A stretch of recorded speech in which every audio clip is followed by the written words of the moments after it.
It's alright. What's going on, everybody? Mortem here, this time bringing you a recap of the final panel from Hell for Baldur's Gate 3, which gave us some important information about the launch version of the game that is coming August 3rd, at least for PC. That said, I want to mention right at the top of this video that the early access period right now did not receive an update, which has been the case for previous panels. This is cool. They didn't have these sliders before, back I would 3 years imagine ago. that the reason that was not the case here is because what they are showing is for the launch version of the Vitiligo, game, freckles, which is less than a month maturity. away. That said, everyone who has purchased early access already should see an update, I believe 72 hours ahead of the game's I have an official early release, where you'll access! get to play through the first act or so of the access version. But from there, let's jump into the rest of this. This show wound up being about 3 hours long due to some technical difficulties, but nonetheless, we still have a lot to cover. Some stuff I'll be talking about, some stuff I will kind of gloss over due to spoilers or just things YouTube doesn't like you talking about, this frankly. is my character. But a lot of the early part of the show focused on their revamped character creation. First and foremost, you'll notice that it looks a lot different than the current one in early access. This is to make all of your options a little bit clearer, so many, while also giving you visual representation of the cosmetic options for your character. So if you're clicking through hairstyles, you can actually see the hairstyles, that kind of thing, in addition to just general UI updates. But this does come with a lot of new options for individual characters as well. For instance, tieflings will be able to determine the color and shape of their horns a little more. This is a TikToker hair. Body types for your character now, so you don't want to have TikToker hair or Baldur's a more Gate. muscular build, that type of thing. So body types. Yeah, there's a Dragonborn class. But then we got the other interesting details. Obviously, they showed off the half-orc and the Dragonborn, which will be races coming to us in launch, which get their own unique version. Show the Dragonborn! Oh my god! Dragonborn in particular got a lot of effort put into making them visually appealing with a lot of customization. Wait, did I just call a half-orc sexy? No. I take it back. But one thing in particular that really stood out to me there is that if you are playing a sorcerer with the Draconic bloodline, you get a few extra cosmetic options for that, which was a nice touch. This is so cool. As races, Dragonborn get access to their dragon lineage, which will give them resistances to damage types. Okay, I have a question. How do you make Dragonborn babies? How do you make Dragonborn babies? Who's the mom and who's the dad? Is that a wait? No, it's a valid question. It's a valid question. So the mom has to be a dragon, right? And the daddy has to be a human, right? And then the mommy lays eggs, and a beautiful Dragonborn baby comes out. Not the other way around. I don't see it happening the other way around, like a dragon daddy and a human mommy. Yeah, like kind of like they did in Divinity Original Sin. Remember, there was at least this one dragon that he had like an affair with a witch, and then she captured him, and she held him there chained and enslaved. Right? And then he turns into a lizard man after we set him free. And he's all like sexy and you know, human looking kind of. Yeah, maybe like that. If they can, you know, be a reasonable size. The important thing is that dragons are bangable. That's the most important thing for me. Okay. The type of color dragon they are, alongside a breath weapon, which has its damage type determined by the same thing. Then we have half-orcs, which are notoriously difficult to kill. This is a really cool race. To the dying status, kind of like lizard men HP, which makes them both Divinity, very versatile. We also got some official talk about respec and multi-classing. Red Prince. Respec, you'll be able to find a character that will just do this for you. You'll be able to respec. And the reason that they're letting you do this in a free-form manner, they say, is specifically to facilitate the multi-classing that is coming. Basically, in D&D 5e, not all of the multi-classing options oh my god, they were all dressed balanced, up. So they want people to be able to play around with that freely and find this something guy has that works horns. For them. So with that in mind, you'll be able to he a change your druid or classes something? and basically just reset your character's class in its entirety. If you're unaware, in D&D 5e, when it comes to leveling up, I like to think of it as a class point system, where basically every character level you gain, you earn one class point that you can then put into any class. Rainy, nice one. Imagine being class. You just put points in multiple classes. Sometimes these combinations work, sometimes not so much. And while we didn't see a ton of examples in the showcase of this, that is essentially how it's going to work here as well. The one thing they really wanted to get across when it came to character creation is reactivity of this character in the world. Basically, if you pick something, even if it's really obscure, they want it to be represented and reacted to by the That's game. such a Bard so if you make one move. example they had was a Gith druid, that's odd, and people are going to comment on it. In fact, they had a team this whose is job it cool. was to go Kind of like what I said about, the unpopular races, but here we go with a class/race. If this is a weird combination, then the NPCs will react to it. That's cool. That is very cool. Yeah, my favorite one is still Baldur's Gate 2 because I couldn't finish the first one. Like, I got bored with it or something. No offense or anything. It's a great game, but after the second one, because I played the second one first, and I was expecting something similar. It is very similar, but story-wise and all of that, a little bit simpler. go through the game and specifically work on dialogue and things like that, with an example they gave being that Act 1 got like 33% more dialogue based on that specifically. So they really wanted to focus in on the reactivity to your choices in character creation. But from there they moved on to talking about the origin characters. A few things in particular. For starters, when the game actually releases, you'll be able to play as the origin characters. That's the point of the origin character system, which was present in Divinity Original Sin 2. Basically, the origin... I didn't know this. I didn't know this. So you can start the game. You can start the game as one of the companions, as a main character. Oh my god. Will know. Yeah. Oh, poor Asterion. Asterion is gonna be viewed as the bear guy now. And damn, I love Asterion. I wanna romance him first with all the other. I don't know who. I'm sorry, I don't know who the Dark Urge is. Maybe I will have the urge to romance the Dark Urge if they're even romanceable. I don't fucking know who this. I don't know these guys. I only met these during my playthrough of the early access, and I haven't played a lot. Only played for a few streams, so I don't know these guys. If this guy is romanceable, then fuck Asterion. Asterion can go fuck all the bears that he wants. I want to fuck a dragon. Dark Urge is only you. There's no NPC for it. Oh, okay. So this is the origin. What about Karlach? Are they an NPC, or they're only an origin? An origin. Yeah, this is cool. Okay, I didn't know this, but they're explaining how it is similar with Divinity. A very good example of a wizard slash sorcerer. Because guys, I never played real D&D. Okay, I'm a fake D&D nerd. All my knowledge of D&D comes from games like Baldur's Gate. So there was this character in Neverwinter Nights 2 named Quora, and she was a sorcerer, and she would be always talking shit about wizards because, like, she went to school, right, to a magic school, and she would be like, these wizards, they're nerds, they study day and night, and they have no talent, they have no potential, they're so boring. And like, they're making fun of her, and she's like, I'm just bored with it. I can start a fire with at the tip of my fingers. And that's like, I'm a fake nerd. So whenever this kind of the wizard sorcerer talk is happening, I always remember this character, Asterion, guy who likes bears.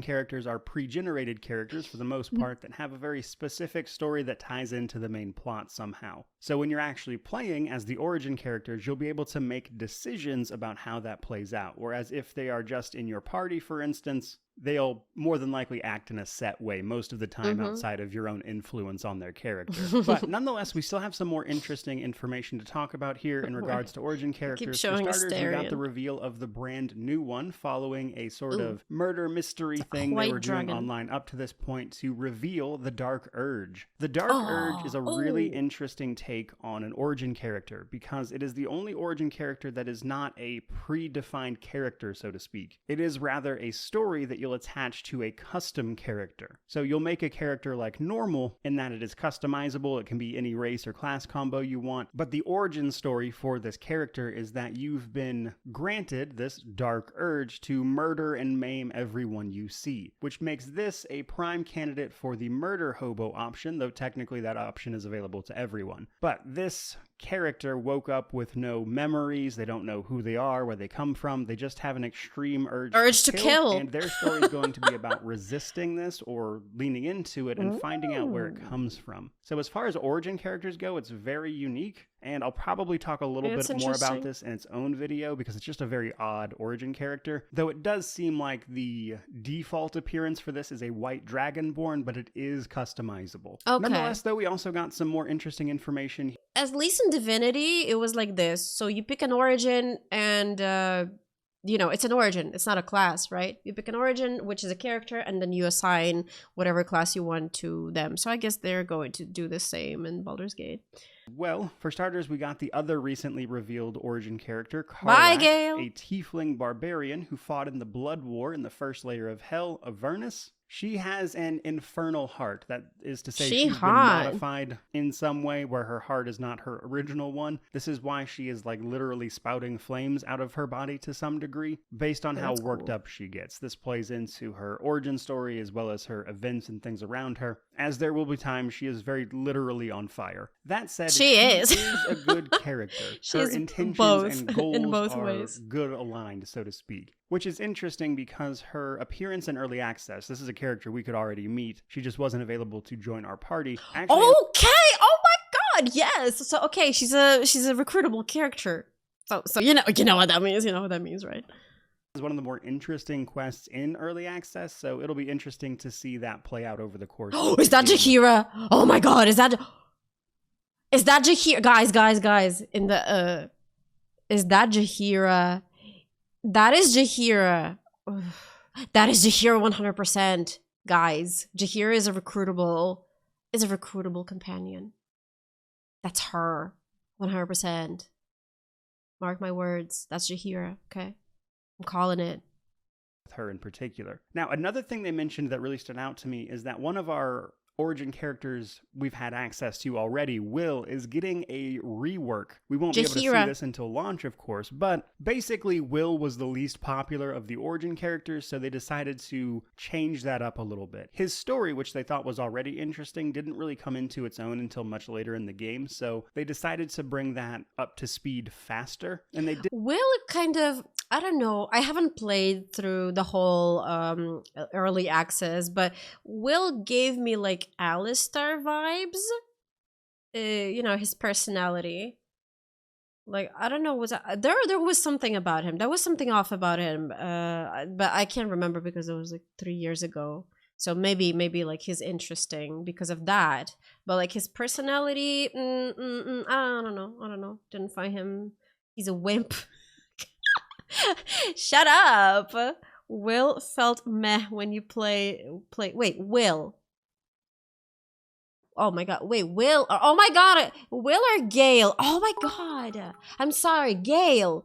I keep confusing these two. Will is the warlock.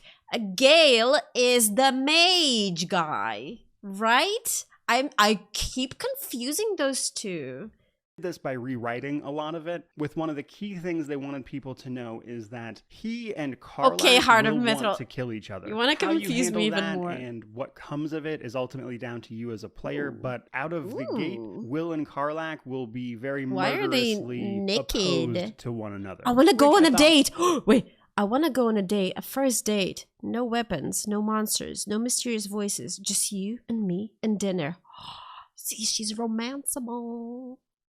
Was cool. Speaking of this, though, we also got another rehashing of the recently announced companions. These are companions that will be able to join your party, but won't be playable characters you could play the game as. Just regular old companions. So ugly. These are Halcyon, the druid from early access, Jahira, which is a previous companion from the other games, just like Minsk will be as well. And then lastly, Minthara, which is, again, already in early access and a character you can meet. In addition to origin characters and companions, though, we will have access to hirelings, as they described them. There will be 12 of these, one representing each available class in the game, that you can then customize however you want. So the subclass, their appearance and everything, that's up to you. But there are 12 hirelings, one for each class, that you'll be able to take along and customize. Then they went on to talk about romance.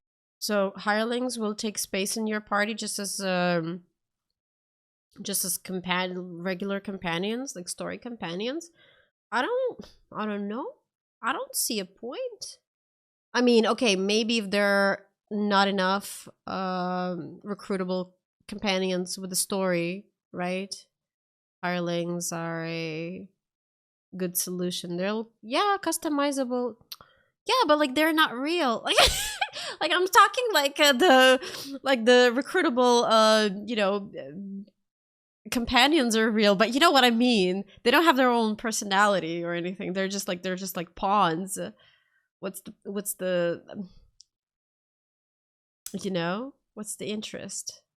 It's like, in Baldur's Gate 2, there were so many companions to choose from. Like I don't know how many there was, but like 15 or something, a shit ton. So I guess they halved or like even more that number. In Baldur's Gate 3 there's gonna be like 5 or 6. Then yeah, I can see, like, if you don't like any of them, there's not many. What if you don't like them all? Then pawns, or sorry, not pawns, but hirelings are a good substitute. Drive away or kill real companions and may use hireling. Okay, yeah. So see, Bad Doggy, there's not much. There's not many recruitable companions in this game. This is why. Romance is very in-depth. I'm going to gloss over this a little bit, simply because what they showed is not something I can put on YouTube. And in fact, during the show, they mentioned that their own TikTok account got banned for showing what they showed. But they spent a lot of time talking about the romances in the game and how they wanted them to feel authentic, where both you and the other character in said romance grow and change over the course of the game and try to work that out through a difficult situation. Now, romance in games is touchy. It's one of those. Wait, did their TikTok account got banned for the bear scene, for the grizzly scene? Oh, they're actually on a date. Like that. This guy's a waiter. Wait, this means that they won't show it in here. Fuck yeah, this. Of course I'm excited. This is one of my most favorite series, and I honestly did not believe that I would.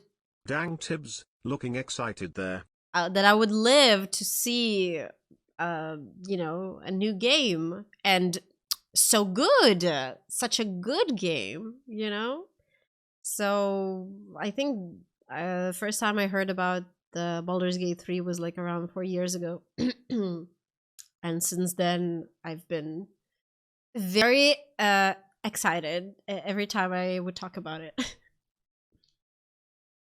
Yeah, I've seen some shit. Things where it's hard to pull off correctly just because a video game simply isn't representative of the real thing. So the quality of this will ultimately come down to user engagement, I would say. What a weird couple. A fire tiefling and a dragonborn. Well placed here. From there, we went on she's to got get a look at more of the city horns. of Baldur's Gate, which came with a few notes of interest. We saw an introduction to a few characters I don't want to mention due to spoilers. We might talk about that separately. But they did give us a pretty good look at some of the lower city, in particular. How are you, Tig? How's your game development going? From said city, which was pretty cool to see. And they talked a lot about how they wanted the city to feel alive, and that what they planned for characters and things speaking in the streets was to talk about recent events, which will of course involve things the player has been getting up to. There's a newspaper system that will do something similar, which is kind of a cool way to learn about the world without actually having to speak to every individual character, but you can also do that if you wanted to, which sounded pretty cool.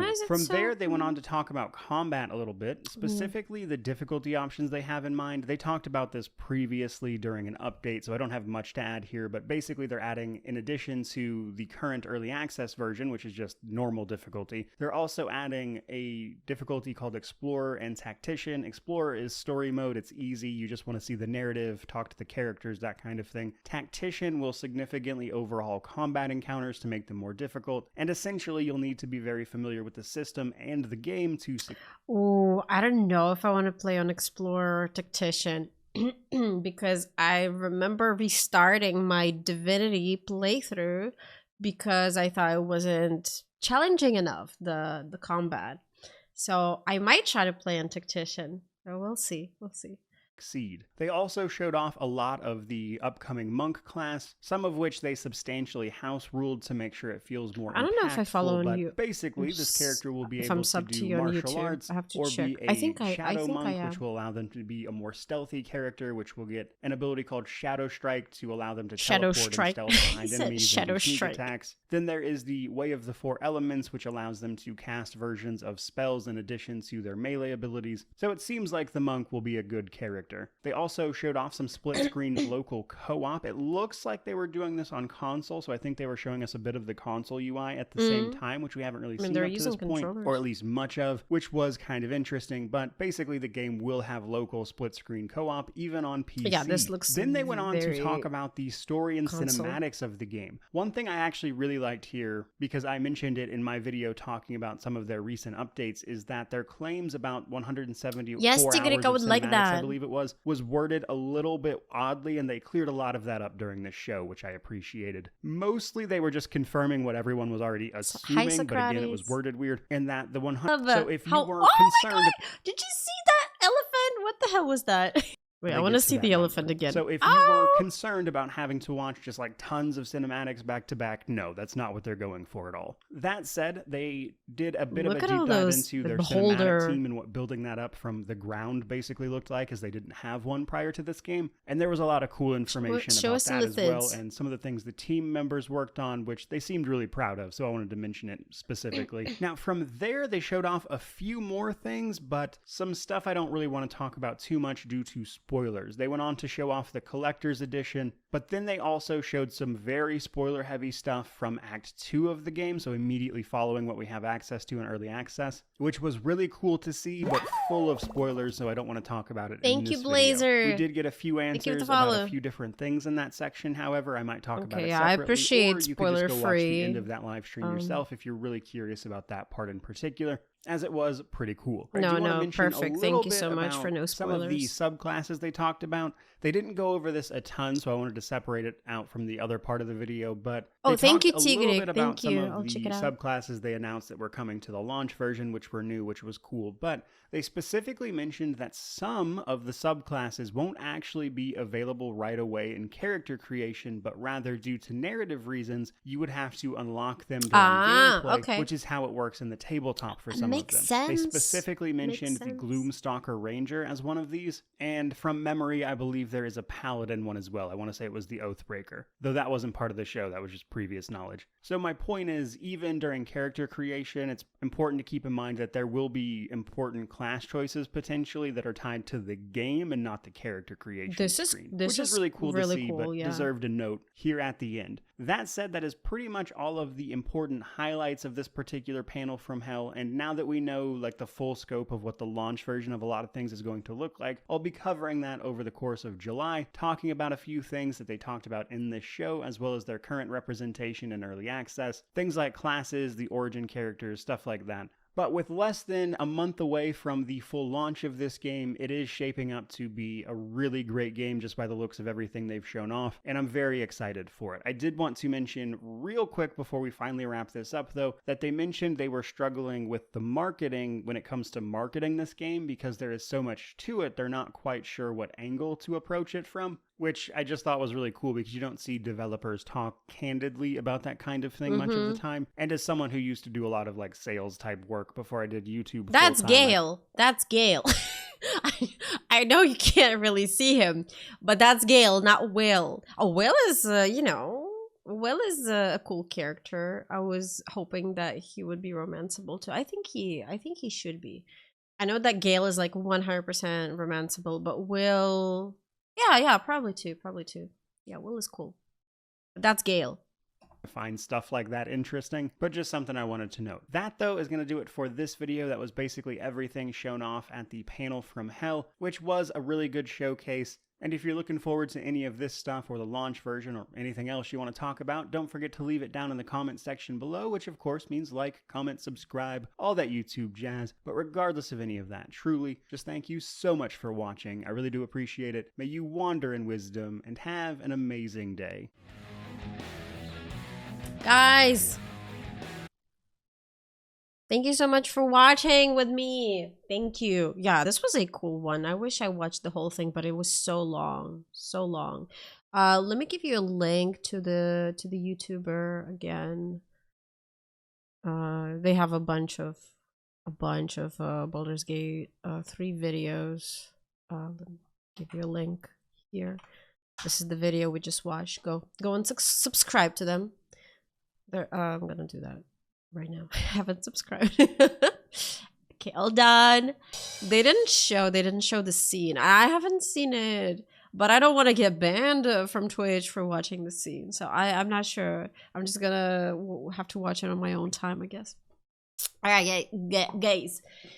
Yeah, the bear, the infamous bear sex scene.